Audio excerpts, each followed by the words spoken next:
Christine Everhart. This week on a special edition of Newsfront, the world the hero leaves behind.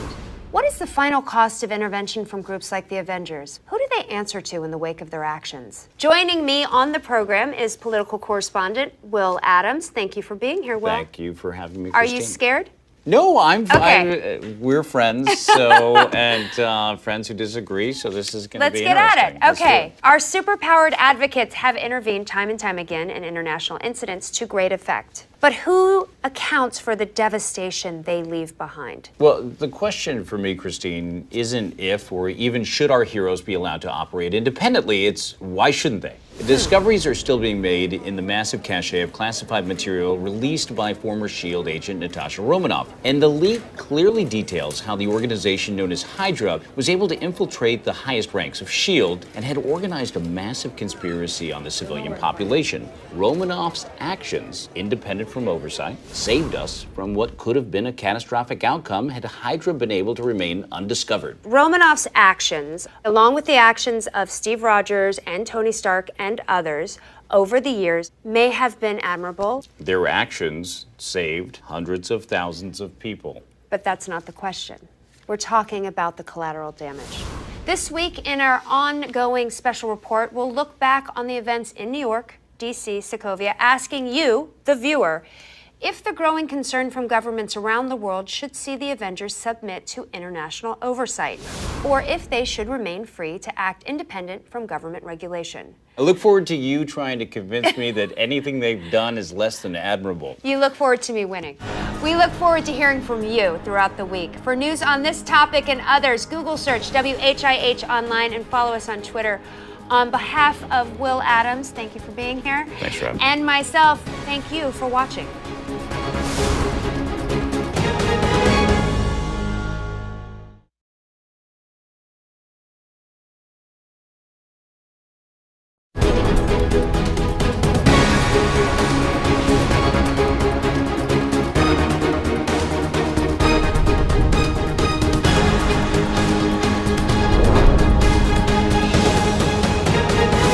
Hello, I'm Christine Everhart. I'm Will Adams. Superheroes like Steve Rogers and Tony Stark routinely leave behind considerable and costly destruction to property during the course of their various exploits. We decided to ask you, the viewer, whether or not there should be a special tax to pay for damages these heroes caused during what Christine described as exploits, but I refer to as the times they saved us all. But the question remains, should the financial responsibility fall on the people causing the damage, or the citizens who are left to pick up the pieces? Yes, you all need to decide whether or not you'd rather pay more taxes or be alive. We hit the streets to hear from you. I don't have a cool shield or a flying suit of armor, and I can't fight, but I can clean up. They put their lives on the line to save us, and not a lot of people would do that. They do a lot of good, but innocent people had to pick up the pieces. Tony Stark's got enough money to fix New York 10 times over. Obviously, they should pay for it. I was in New York during the invasion. Seeing what the Avengers did, I'm proud my tax dollars are helping with reconstruction. As you can see, mixed reactions all around. This has been a special report from WHIH. For news on this topic and others, Google search WHIH online and follow us on Twitter. I'm Will Adams. And I'm Christine Everhart. Thank you for watching.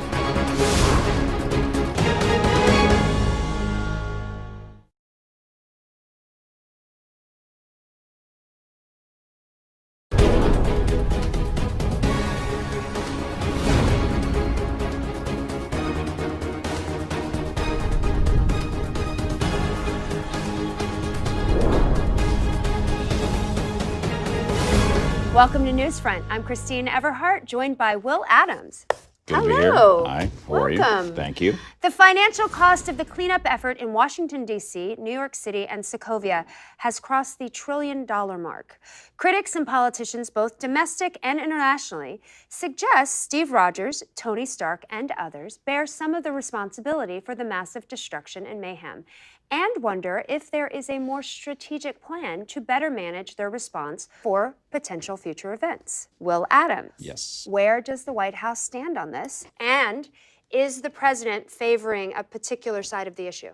Well, so far, the Ellis administration has been careful not to publicly express a viewpoint as of yet. But today, President Ellis was on hand to commemorate the massive cleanup effort in Washington, D.C., following the destruction of the SHIELD headquarters. And he made a point of singling out the heroic deeds of both Steve Rogers and Sam Wilson during the situation. The White House has always been very clear that those responsible for that incident have been neutralized thanks to Mr. Rogers and his colleagues. Honestly, Christine, I've got to say that I definitely agree with him. I mean, sure, collateral damage is a problem that we can't ignore, but it's so much better than the alternative. There are reports that the president has recently met with retired General Thaddeus Ross to discuss a potential appointment. Ross has experience in dealing with superpowered beings. The matter of superheroes is far from a simple issue. Certainly not as simple as superheroes are good and unimaginable threats are bad, and that's what you're boiling it down to. That's not what I'm boiling it down to, but go ahead, continue. It goes without saying that Captain America and others have been effective in many regards, and you can't deny that. I don't agree with you. You have to remember, President Ellis is first and foremost a politician. The international pressure is clear. A closed-door meeting with General Ross basically confirms that. I think the president and agencies around the world have an imperative to step up now and figure out a means to work with these heroes so future responses are handled in a more disciplined manner. Think about it this way. If it happened right now, over our heads, you don't want to hear that there's a meeting in session. You want to hear that help is on the way. Captain America is coming. That's what you want. That's what everybody wants. Well, it doesn't look like we're going to solve this today, right now. But as part of our ongoing coverage, we will have President Ellis himself here to share his opinions. And that should be very interesting. That's a huge score. Congratulations. Thank you. For news on this topic and others, Google search WHIH online and follow us on Twitter. I'm Christine Everhart on behalf of Will Adams. Thank you for watching.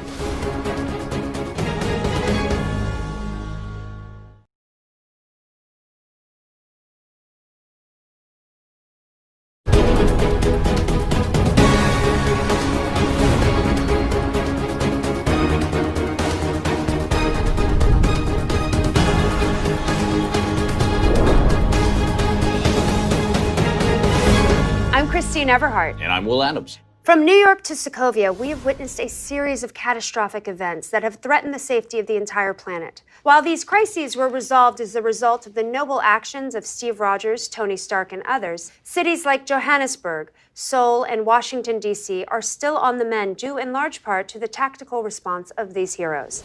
President Ellis has yet to weigh in publicly on the matter, but he recently appointed formerly retired General Thaddeus Ross as Secretary of State. And now, joining us from the White House to discuss General Ross's nomination and more is President Ellis. Good evening, Mr. President. Thank you so much for joining us. I know you're a very busy man. My pleasure to be with you. Increasing numbers of world leaders are calling for oversight of the Avengers, especially in light of recent events and sensitive data being leaked to the public. Simply put, what is your position on this? We've experienced a series of grave events that have had severe repercussions.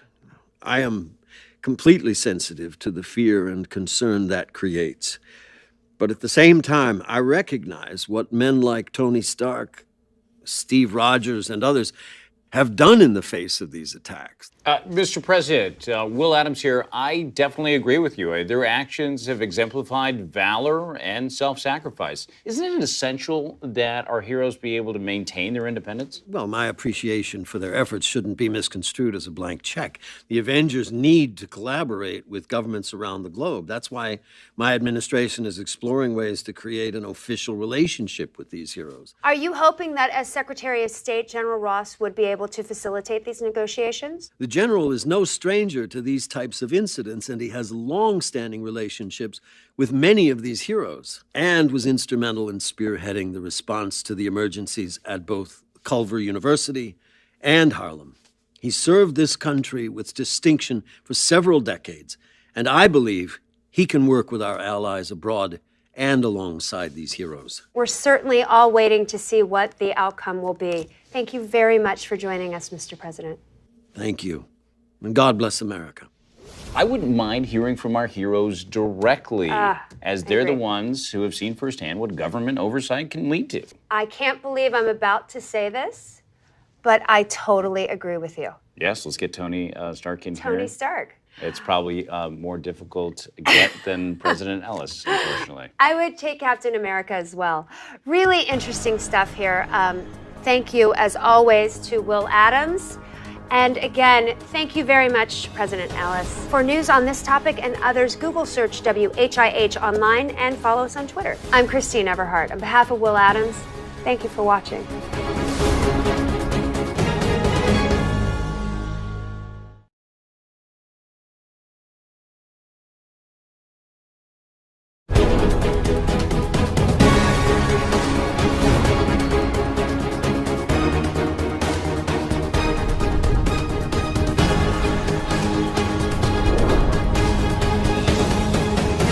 It's been several hours since the incident in Lagos, Nigeria. Information is sparse, and the full extent of the damage is still unknown.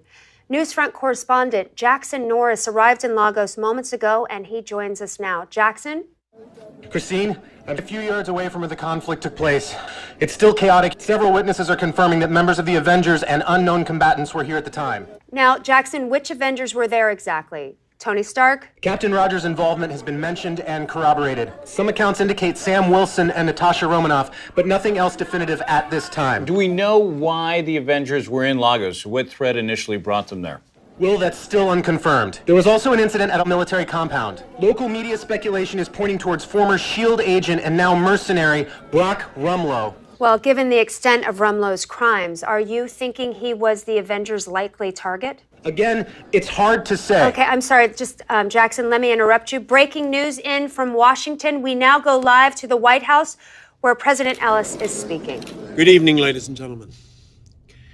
I've just been briefed on the developing situation in Lagos, Nigeria. Secretary Ross has contacted their president and assured him that we will do whatever it takes to support our friend and ally. It is crucial that we unite and stand together to ensure that peace and security prevail over chaos and fear. In the coming days, my administration will work directly with the United Nations to find the people responsible for this catastrophe and hold them accountable to the full extent of the law. With courage and with compassion, the international community will help support Lagos during their time of need. Thank you, and may God bless. Well, that was President Ellis moments ago, live from the White House, issuing a very strong statement about the Avengers.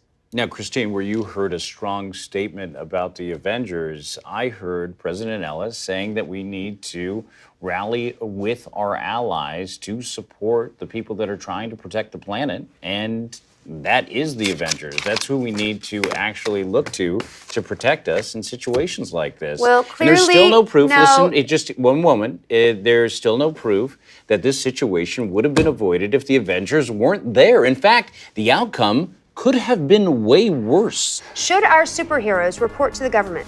Let us know by Google searching WHIH online and follow us on Twitter. I'm Christine Everhart on behalf of Will Adams. Thank you for watching.